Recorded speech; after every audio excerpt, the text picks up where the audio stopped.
Hi class, welcome to Summer Nutrition. It is only going to get more fun from here. And so this video is basically to walk you through the course layout and to talk about week one and get you going on your assignments. I will do these videos every week. I find that having someone explain the work and kind of what we're doing and looking at is far more helpful than always just writing it down. And so hopefully you will find them helpful too. We always want to start with that weekly video. All right, I'm right now in the self-explanatory faculty information. That is me. This is how you find me. I do not hold office hours over the summer, but we can always Skype. We can talk on the phone. We can meet through email. We will figure it out to make sure you are doing okay. Right here is your syllabus and your course schedule. These are gold. You want them. You want to follow them. You want to print your course schedule. This is going to be a hot and heavy class. We are going to go like mad, and you really will spend all that time you think you might not spend. And so you want to be on top of your due dates. Gradebook is not a due date column. A lot of students get tripped up on that because they look at the gradebook and they say, well, it doesn't show that same due date. Well, there's a lot of due dates that will not be reflected in gradebook, like due dates for discussion boards and things like that. So this is why I make you a schedule, so you want to follow it. You definitely want to read through your syllabus to make sure you understand all the policies and procedures of the course and you don't make any unfortunate mistakes. Course resources basically helps you troubleshoot and learn how to do stuff. In this class, you'll have Connect. Your textbook comes with your course. You've already paid for it. All you have to do is register for Connect. If you go under here, you will see how to register. I'll make sure that loads, but really it is a piece of cake and I'll show you how to do it. So now that we've looked at, one more thing in course resources, you do have weighted grades in this course. This video is a general video because it's for all my classes, but if you kind of want to understand how weighted grades work and how your weighted grades work, you always have running columns located in gradebook, and you have the outline in your syllabus. So please look there. We will have a few discussion boards in this class that are for the entire class. You can always find those here. But really in my class, I do kind of a one-stop shop. I create weekly folders and I will link out, but you really only have to go there. And so let's go into our weekly folder. As you can see, this is Carnegie Credit class. You can expect to spend 12 to 18 hours of work in this class for summer. Summer's double time, so normally you would spend 6 to 9. In this class, you'll spend 12 to 18. You will see right now that you have weeks 1 and 2 open already. And so let's go into those weeks and we can talk about the outline. First, you'll always see that everything that's due that week is on the outside of the folder.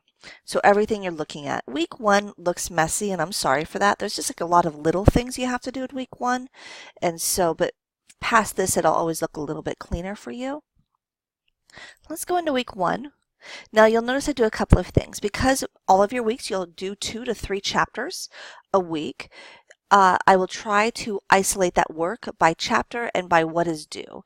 And so chapter 1 content, we're going to go ahead and click into that to get all that information. If there is an assignment that will span the entirety of the week, for example, team introductions, your introduction, your original post is due on Wednesday the 5th, and then your peer responses are due on that following Sunday. And so because that will span more than one of these folders, I will put it outside to highlight your attention to it.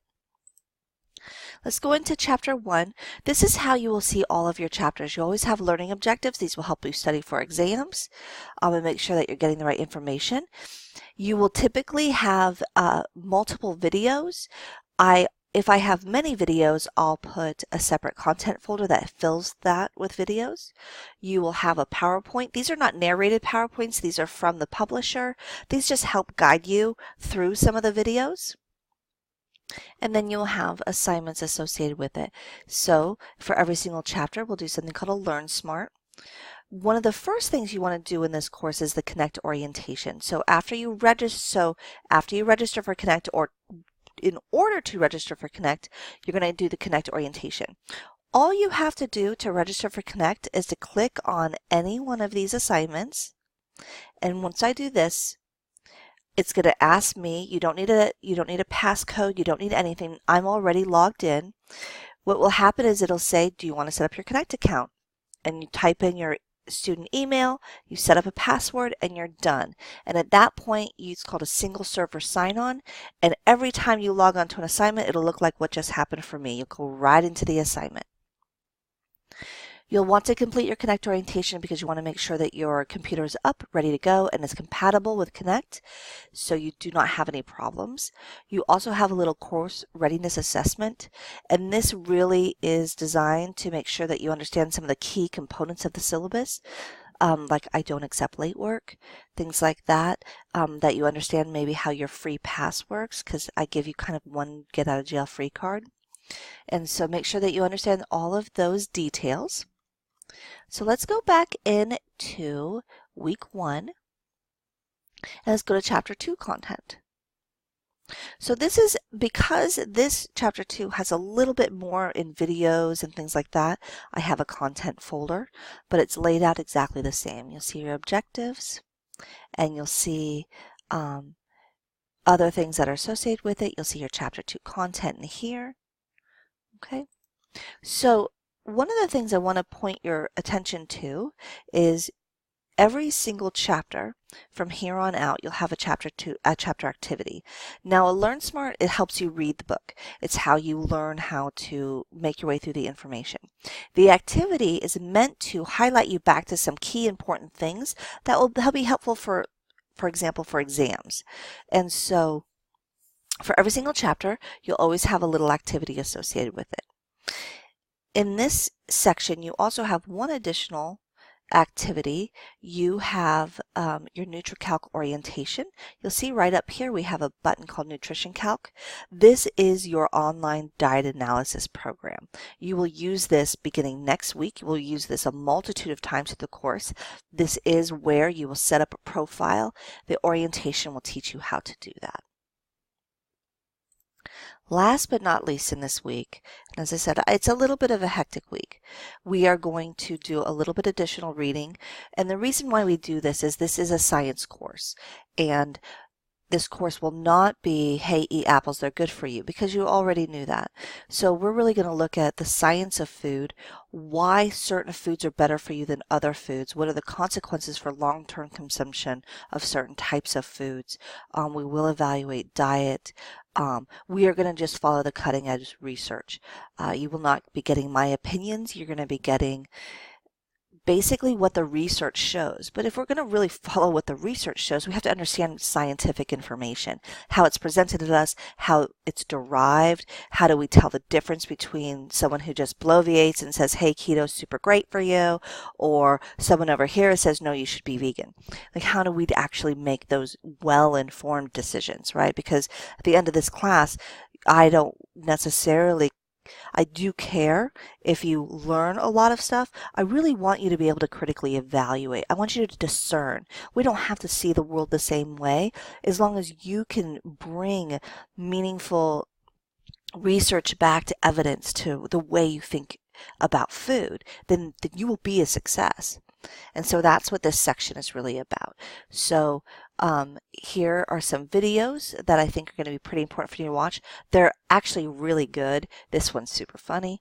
You will also notice with some of my TED Talk videos, if there's a line under it, that means that there are questions associated with the video that you can do.